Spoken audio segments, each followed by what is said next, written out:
Pray to succeed. Raid Shadow Legends. This is a Raid Shadow Legends video.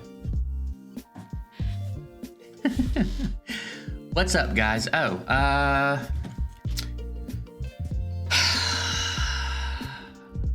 caught my first shiny edition in Pokemon, finally.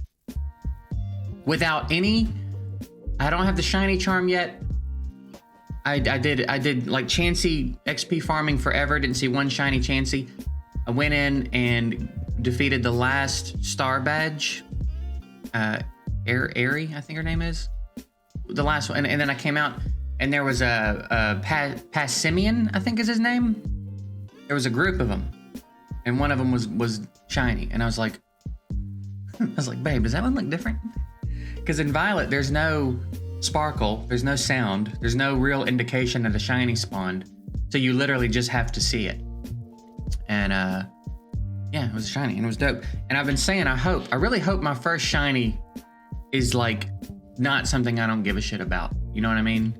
Some Pokemon that like I don't care or think is interesting or whatever. But that one's a dope first shiny, and I feel like it's probably a pretty rare shiny. I feel like, I don't know, I don't think a lot of people are gonna have that one yet. That's pretty dope, man.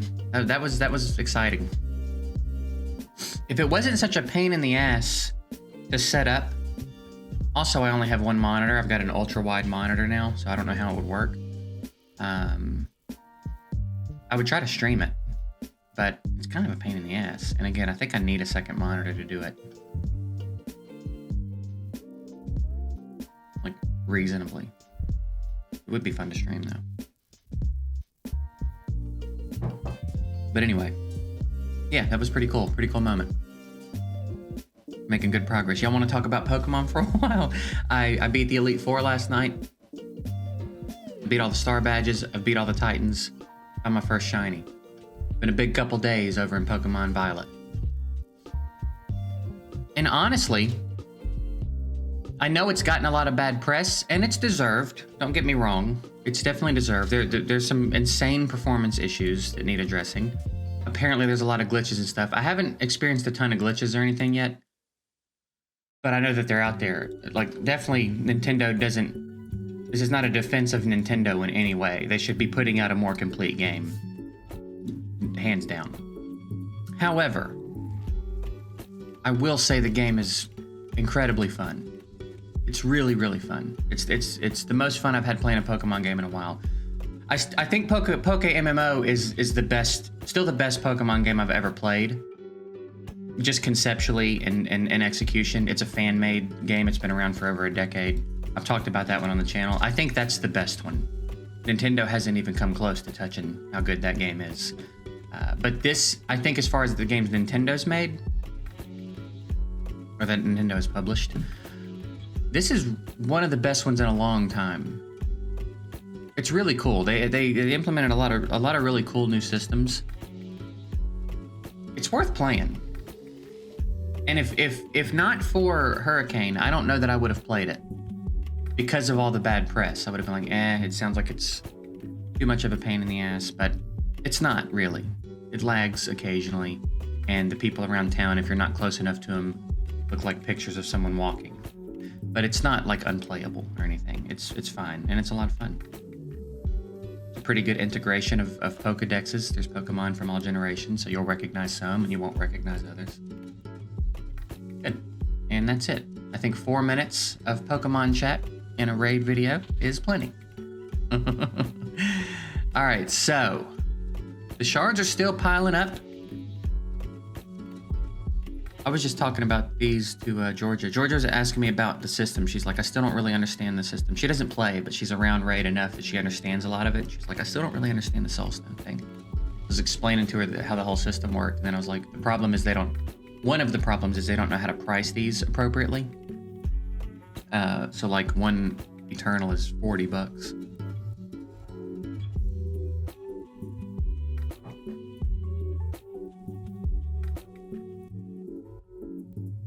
If this was 10, if this was a 10 pop in one of these, I'd say fine.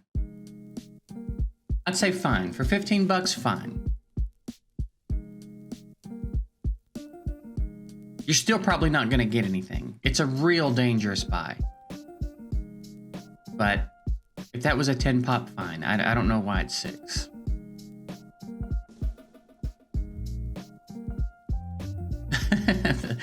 The pack art's pretty good. That's real good, actually. I dig that a lot. That's good. I'm not buying it, but it's real good.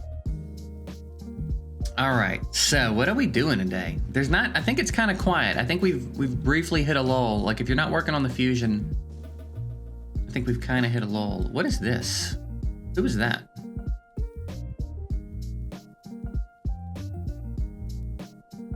I haven't checked the Discord yet. Did I miss? Is that the Christmas fusion?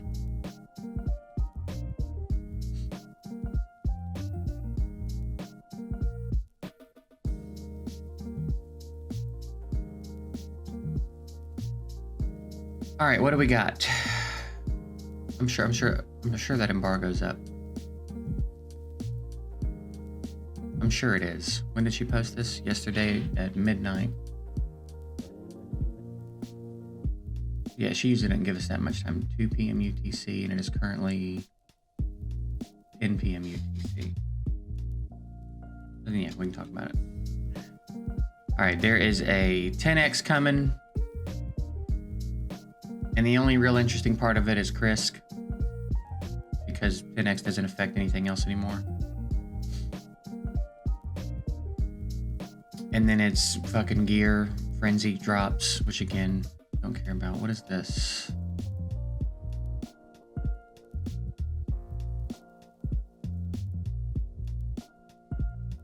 Wow. Artifact Ascension. Oh, should we watch this video? Let's watch this video together and see what's going on. Hey everyone, welcome to our... Bro, that dude's voice makes my skin crawl. I'm like, the more I hear of him, which I'm sure he's a great dude. I'm not sure he's a great dude. I don't know anything about him. What I mean is, I don't mean to like be insulting for the sake of being insulting. I just don't like that dude's voice. All right. Sorry. I don't know what to tell you. All right. I think that'll work. And wait, we'll do this. And this.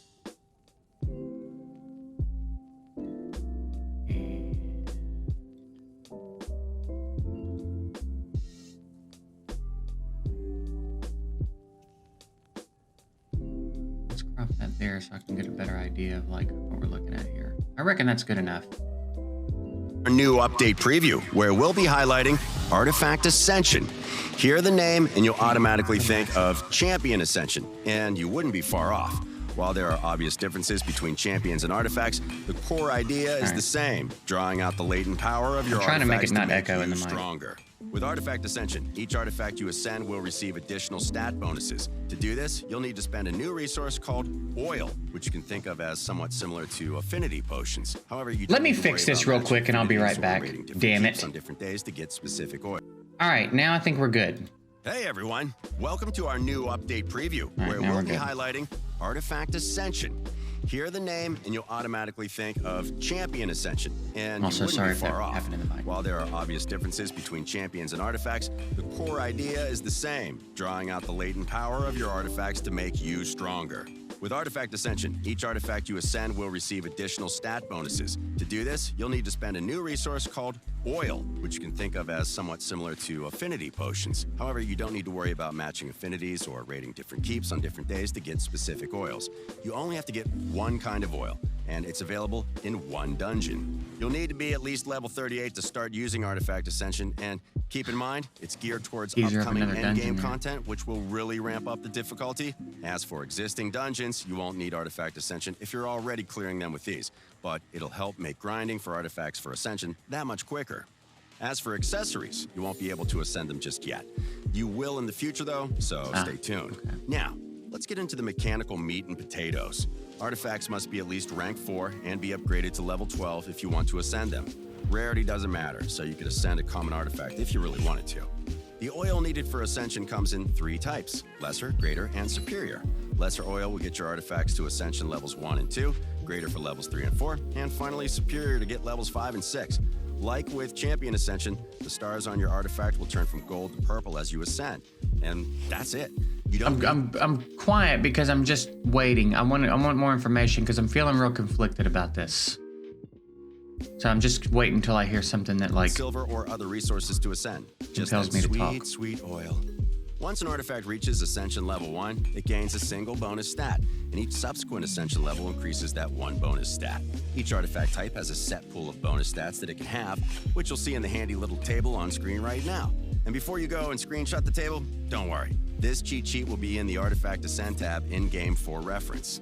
At the time of making this video, you cannot re-roll this bonus stat if you rework an Ascended artifact. However, we may change this in the future, and of course, we'll let you know if we do. So that's the basics of Artifact Ascension. Wait, now a piece with no speed substat is potentially ideal? Now, grab your flaming torches and let's delve into the new dungeon where all that precious oil is kept. The Sand Dude, people are going to start getting their Necropolis. champions to fucking The Necropolis' 650 guardian, speed. the mighty and terrible Al-Name the Sand Devil. He's pretty different to bosses you've fought in raids so far. He's got skills that will ignore your defenses. He can withstand almost any attack, but he also likes napping on the job. Unlike Raid's other bosses, the Sand Devil is susceptible to sleep, and using this debuff will be crucial to send this devil to his eternal That's a rest. good move. Now, Actually, this is where I like normally that. say, let's start from the beginning, but things are a little more complicated Dude, this time, yeah. so bear with me. Let's first dissect his passive skill, the appropriately named Rest for the Wicked. This makes the Sand Devil immune to any form of turn meter reduction, as well as all debuffs. Well, all debuffs except sleep. Once you make Al-Name go night-night, things start to get interesting. Once he's sleeping, he loses this incredible immunity to debuffs and turn meter reduction and becomes like most other bosses. And he doesn't This means wake you up can when do he things gets like hit. poison and place stat reductions. So on see him, if he's although gonna be crowd control debuffs broken like in stun here. and freeze still won't work. This passive also massively reduces incoming damage to the Sand Devil, which only gets higher on later stages. We're talking up to a 75% damage reduction, so your toughest nukers will barely tickle this guy, unless you land loads of debuffs first. For every debuff you place on the Sand Devil, he loses 10% of that huge damage reduction. So focus on landing as many debuffs on him as possible once you've put him to bed. Dreamless Sleep, El-Name's other sleep-centric passive, is something you'll need to watch out for as well. The Sand Devil's a pretty heavy sleeper, so he won't instantly wake up when you hit him. Instead, he gains a special slumber counter when he goes for some shut-eye, with it ticking down by 1 every time he's hit. Once it hits 0, or a sleep debuff on him expires, he'll awaken from his nap. The length of the slumber counter varies based on the stage you're on, with it starting at 10 from stages 1 to 5, with it going down as low as 5 by the later stages. That means you've got the chance to land between 10 and 5 hits before El-Name gets up to see what's causing all that noise. When he finally rises from his slumber, don't expect to put him right back to bed. He becomes fully immune to sleep for 1 turn after he wakes up. So you'll need some proper coordination to place as many debuffs on him as you can before you can knock him out again. And now, his third and final passive, Soul Sustenance. Whenever Al-Name attacks, he destroys 10% of the target's max HP. That's right, a flat 10% reduction. Wow. It's not based on the damage dealt to your team. Seeing as all of his attacks target your entire team, this is pretty bad news. The suffering doesn't end there, though. Anytime your champions decrease the Sand Devil's turn meter, their max HP will be destroyed by the same percentage. Look at her fucking HP, Yikes. dude. But there is a silver lining. Whenever Al-Name is sleeping, any heal you receive will restore your destroyed HP, equal to the value of the heal. So bring a healer, and everything will be just fine. Okay, now let's turn to Al-Name's active skills and see how they work alongside his So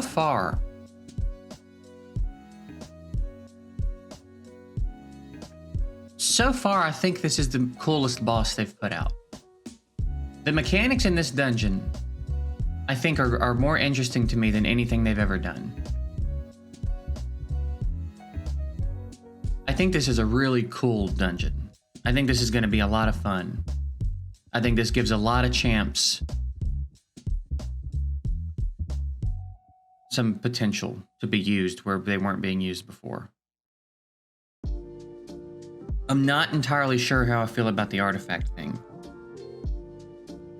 I guess it was necessary. I guess we needed something. It'll be fine. They're gonna monetize the absolute fuck out of it, though, which is no surprise. But as that part of it aside, I think this dungeon looks like a lot of fun.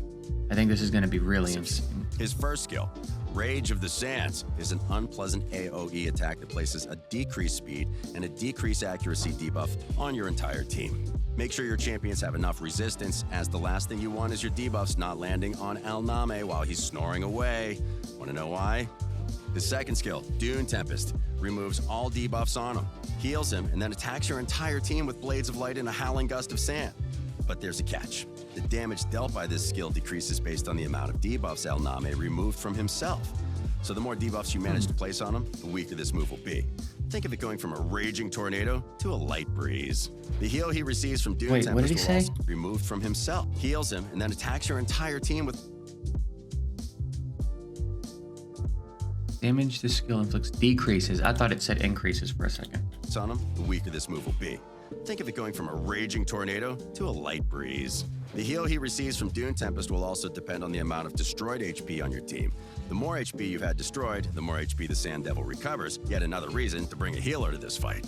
Finally, we have Feasting Swarm. For this skill, the Sand Devil unleashes a ravenous horde of locusts, dealing huge AoE damage that ignores shields, block damage, and unkillable buffs, as well as 100% of your champion's defense. This thing hurts and will likely wipe out your entire team if you aren't prepared.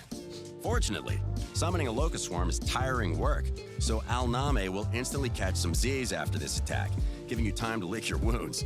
Oh, and every time you place a sleep debuff on the Sand Devil, the current cooldown of this skill increases by 1 turn. With some careful planning, you'll be able to keep this Feasting Swarm at bay for a long time. So, how the devil do you win this fight? Timing and team composition are vital for surviving the Sand Devil's necropolis. You'll need several champions capable of placing a sleep debuff on Al Name, and you'll need to time them just right. Putting him to sleep is the easy part. You'll need to be juggling placing other debuffs, reducing his innate damage reduction, and restoring your destroyed HP to succeed in this fight. Continuous heal buffs and passive skills that can heal your entire team will really lighten the load. Then there's the slumber counter. Bringing champions who can place debuffs on the Sand Devil without hitting him will be super useful, as these won't lower the slumber counter, meaning you can potentially land more hits. Finally, you'll also need some way to survive the terror that is Feasting Swarm. Placing a revive on death buff on the champions crucial to your strategy will probably be your best bet, as high defense won't stop these locusts chewing through your health. So, there you have it. Everything you need to know about Artifact Ascension and its accompanying dungeon. We can't wait to see you clash against the might of the Sand Devil, and hope this guide will help you craft a winning strategy. As always, hit like, subscribe to see the latest about Raid, and we'll see you next time. Happy raiding. Yeah, the boss seems by far to me like the most interesting boss they've put out. His mechanics, he's got a lot going on, but it's fairly straightforward, but still very interesting, and I think it's going to be a real fun dungeon to play around in. The artifact thing is going to be great. It's going to make working your way through the early and mid game much easier. It's something interesting for pretty much all levels of the game. Yeah, I reckon it's conceptually a positive thing. We'll have to wait and see. It's hard to have any faith in the implementation process at this point.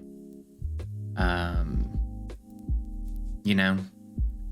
conceptually, I think it all seems interesting. It's another very game-changing thing. It wasn't that long ago that we got Iron Twins. I wasn't expecting something like this so quickly.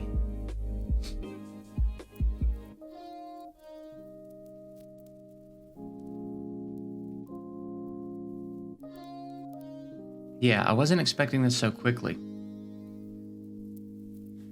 But it's good.